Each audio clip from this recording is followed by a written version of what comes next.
I'm Edward Warfield. I'm the publisher of Citybiz. I'm honored today to interview Troy Brosnan, the CEO and co-founder of LEVIA, and Matthew Melander, who's the president and CFO of LEVIA. Welcome.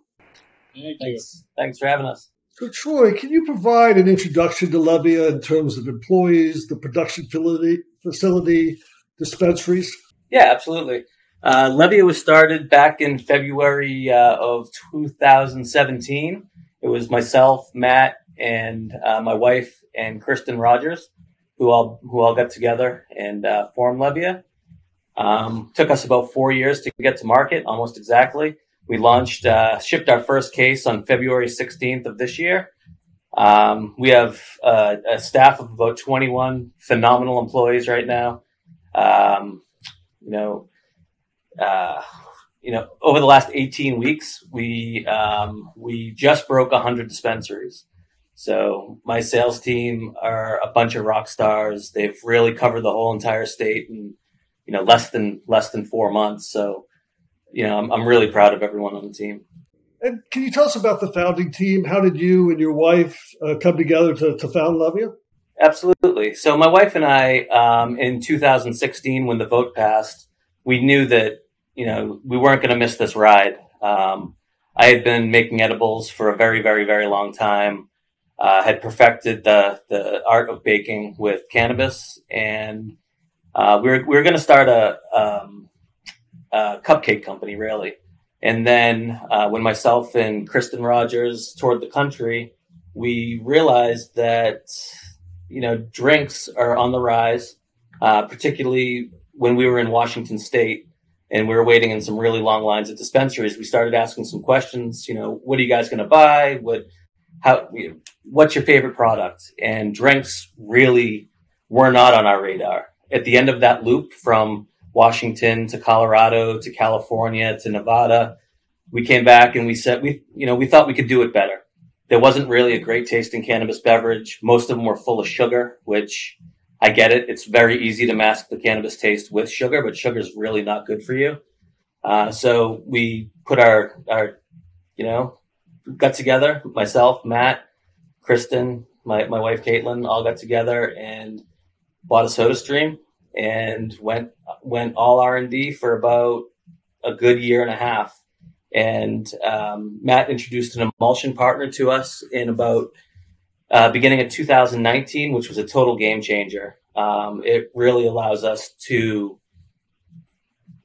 really bring the benefits of cannabis into the beverage world. It is an amazing emulsion, offers 100% bioavailability after about 5 minutes. So it's a very quick onset, and it has about a 3-hour offset. So it's extremely predictable. Once we found that, we knew we had something special. And we just really, really, really refined the drinks. And another thing we noticed as we're traveling the country is people were looking for effect-led marketing. They wanted to know how they were going to feel. So if you look at our lineup, we have Achieve, which is our sativa. We have Celebrate, which is our hybrid. And we have Dream, which is our indica line. And everything's made out of full spectrum CO2 oil. So we're really different, where a lot of beverages are using just distillate. So LEVIA's footprint is presently in Massachusetts. Talk a little bit about building those relationships with the retailers across the Commonwealth. Yeah, absolutely. We really let the cat out of the bag in September of 2020 when we kind of had an actual timeline, which is really hard to pin down in the cannabis industry, because if you think you're going to launch in a year or two, double your timeline, and then you have really what you're looking for. So we hired my old boss from Rocket Fuel, actually, Mike Swartz, came on board in September and just really started getting out there, letting people know we're coming. We made some uninfused samples, which was helpful. And building the relationships has been honestly one of the best parts. Everyone's pretty much fantastic across the state. We've been adopted and loved pretty quickly. It's been humbling and it's really something. It really is. So building those relationships was really easy. We had a very differentiated product, which stood out. We were the first beverage really to market, and we created a lot of excitement. And the one thing we focus 100% on customer service. And I think that's what really sets us apart and made it very simple to form such great relationships with our partners. And what are some of the key milestones since founding LEVIA? We're the number 2 beverage in the country already after 17 weeks. You look at the footprint of Massachusetts, and we have about 7 million people here. And in the last BDSA data, we're number 2 in the country. We have the top 3 SKUs in the country. We should pass Can in the next month or so. And we're only operating in Massachusetts. So, I think we really have a very special drink to bring to the whole country eventually. Can you tell us a little bit about the product line? I know you mentioned it previously, but give us an idea of the extent of your product line. Absolutely. So right now, currently we have three flagship seltzers. So it's they're very, very pure. All it really is water, cannabis oil, our emulsion, and some natural flavoring. And they come in the 3 archetypes are Achieve, which is our sativa blend. Hybrid is Celebrate, and the Indica is the Dream. And what we're launching Friday is water-soluble tinctures, the first one of its kind across the country. And we followed the same exact archetype there, Celebrate, Dream, and Achieve, which people have already adopted in the seltzer world, so we made it really easy for them. I'd like to hand it off to Matthew and really learn a little bit about your career and the decision to join LEVIA. Yeah, so as Troy said, I actually met these guys in 2018, and my prior career was all in the securities and investments business, and I had this nagging feeling that I really wanted to be involved with something from the ground floor. So former colleague from those days, who's now a current LEVIA employee, called me one afternoon, and he said, "Hey, I have a friend who needs to raise some capital for an idea. I'd love you to chat with them." I was like, sure. I started asking all the normal line of questions. What is it? What are they trying to do? Et cetera, et cetera. And he kind of looked at me. He's like, you need to take this phone call. It's a little bit out there. I was like, okay. Long story short, ended up meeting with Troy a Friday in March of 2018 and kind of looking through a slide deck at that point as all these guys had. And I was like, man, this is interesting. I've looked at thousands of capital deals in my life, and nothing can grow a cash balance as quickly as this can. And I said, hey, give me a few weeks. Let me just gauge the temperature of some clients, some family offices that I'm working with, et cetera, et cetera. And I came back like 10 days later and I said, hey, I got your first $1 million. Let's go see what we can do. So I spent the better part of 2018 moonlighting on this and keeping myself gainfully employed elsewhere until the powers that be, given the federal illegality of cannabis, caught up with me. And I said, all right, I'm going to see about a girl. And we've been doing this full time ever since September of 2018. So other than yourself, Troy and Caitlin, can you tell us about the other members of the team and their roles? Yeah, absolutely. I mean, as Troy mentioned, we have he and his wife, Caitlin. Mike Swartz, a former business partner of Troy's, runs up our sales organization. Kristen Rogers, the chairperson of our board, she herself is actually a trained therapist and drug and alcohol abuse counselor. So really helps us in terms of getting out in the community and trying to change the stigma and show that these products are really a healthier alternative. I don't preach that they're for everybody, but there is a subset of human beings that this is a better alternative, and that needs to be an open market away from kind of that core, what I call the front of the house. The back of the house was run by our COO, Will Durgan. He's a career brewer. He's got a master's in brewing from UC Davis. He spent the better part of the last 15 years in and around the country in different breweries in different capacities. Most recently, he was the head of packaging for Downey Cider, which is a really cool local Massachusetts business that's done an awesome job in establishing that hard cider market. So he runs the whole operational team. And then we have a gentleman, Jordani Joseph, who's a former Army Ranger, who's our cannabis guru. He's the director of cannabis. He does all of our extractions, all of our beverage creation. He spent the last 5 years in extraction labs here in Massachusetts, really is an artist when it comes to building these products. And away from that, it's a laundry list of folks who they're jacks of all trades and they're willing to get their hands dirty, whether it's on the packaging line, in the lab, working on the cannabis products, on our delivery truck, because we have to do all of our own order fulfillment. everyone really is just kind of rallied around this cause and is willing to do whatever we ask, whenever we ask. So let's drill a little into the financing. Obviously, there's some investment capital required to start your facility. Can you walk us through some of your financing? Yeah, so we were very fortunate. As I said, when I first met these guys, I went out and was able to close the first part of the round relatively quickly. And with any private funded deal, you really do need a backstop anchor investor to prove a value and to prove a concept.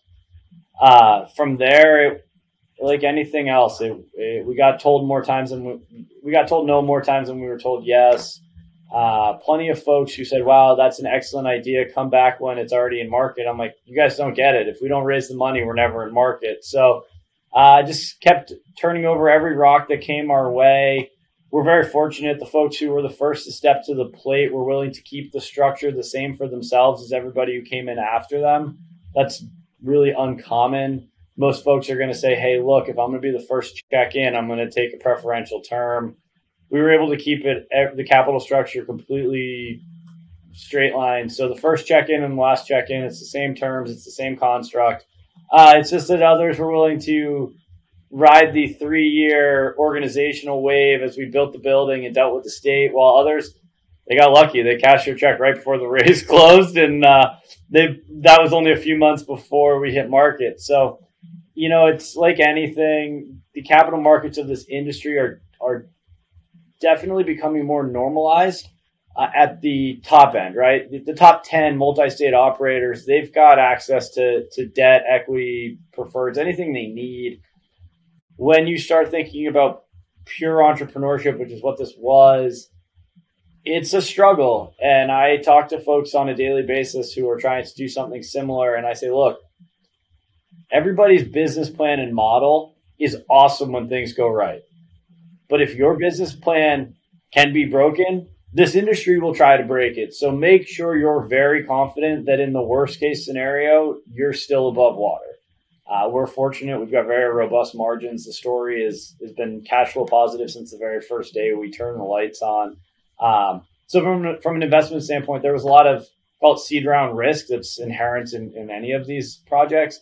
But we were fortunate that we knew once we turned the lights on that it was really it was a moment in time where if it was going to go, that was the moment. And sure enough, we've been fortunate enough to see the sales trajectory and the growth that we have.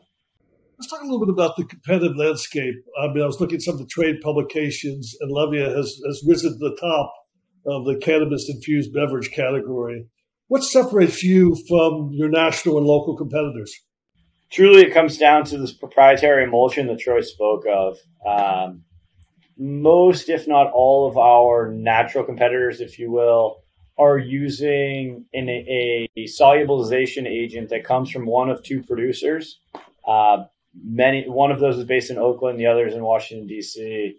And we partnered with a young scientist who's spent her career in drug delivery technologies in the pharmaceutical industry. And really what she's built is, without any bravado, is a decade ahead of what everyone else is doing. So we partnered with her back in early 2019. And frankly, at the end of the day, that's what sets us apart. Water and flavor, anybody can do. Putting bubbles in something, anybody can do. The cannabis part, there's a lot of folks who can do that as well. So our competitive advantage lies in this proprietary relationship that we have with this young scientist and the ability to create a very differentiated process to solubilize an oil, which I'm not a scientist, but I know that every science teacher I ever had told me that oil and water don't mix. So she's done something pretty revolutionary. So what are the growth plans for LEVIA in terms of team, products, expansion into other states? You both can sort of share answering that question. Yeah, right now we're really just focused here in Massachusetts. It's only been 4 months. The amount of attention, the amount of press and understanding that we've gotten, you're not supposed to do what we've done in traditional CPG markets. That's where cannabis doesn't have a case study, as the joke I like to make. Yes, what we've done is pretty unique, but the supply chain constraints, the microeconomy, state border rules create an opportunity where multinational CPG brands just simply haven't come to this space in in force yet. You're seeing some, like Constellation, dipping their toe in the beverage game in Canada, and they are coming to the States. It's just a matter of when. So for us, it's the near term is really let's master this blueprint that is our operating facility, become the subject matter experts, which I think we're doing on a daily basis. And then we'll go to the country and continue to build these facilities in the outer years. But in terms of product development and new things, really changing up seltzer flavors is not a very difficult process. We've got a wonderful flavor house that we work with out of Santa Ana, California. Troy mentioned the tinctures that are going to start rolling this week. And then there's the beauty of what we've done is we believe that there's really an interplay between cannabis as a social product and cannabis as a therapeutic product.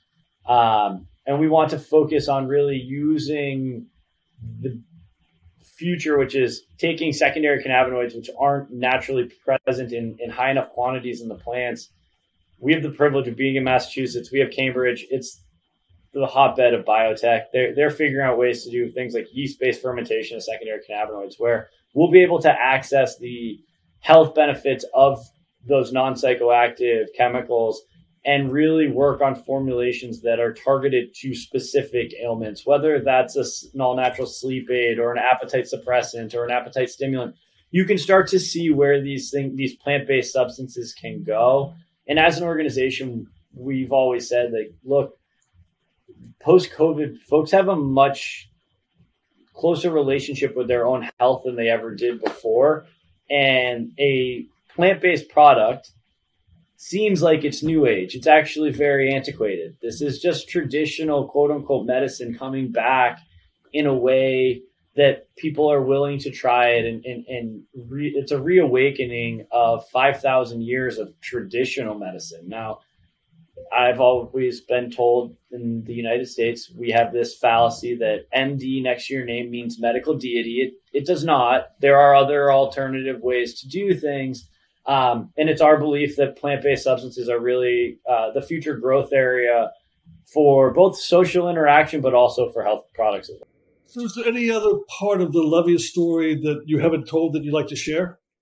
I mean, I could take my hat off and show all the gray hairs and all of the walls and barriers the barriers to entry that we had to survive through. The story is the product, and I think that's the beauty. These products fit for everyone. This isn't a company that's targeting the 21 to 34-year-old male demographic. It's not targeting the baby boom. It targets everybody. This product speaks for itself. It is 0 calorie, it's 0 sugar, it's all natural. So when you start to think about it, yes, that 21 to 34-year-old male demographic will drink them because there's cannabis in it. And if they're a consumer, they're going to like the format because it's really, really easy to wrap your hands or head around. But then you look at the demographic that's my parents' age, and for them, many stepped away from cannabis for whatever reason in their lives. Maybe back in the illicit market days, their guy went away, or they had kids and smoking something in front of their kids was very obtrusive. Whatever the case may be, we've designed something that fits the universal norm, which is gathering around a drink with an anticipated effect. So really, the story here has always been the product, and we're just the stewards of bringing that to the world. Well, I appreciate your sharing your story. And when you come to Baltimore and Maryland, we will embrace you. So I know you've got to get through a couple of other states, but we wish you the best of luck. And again, thanks for your time and for sharing your story. Thank you very much. Have a great weekend.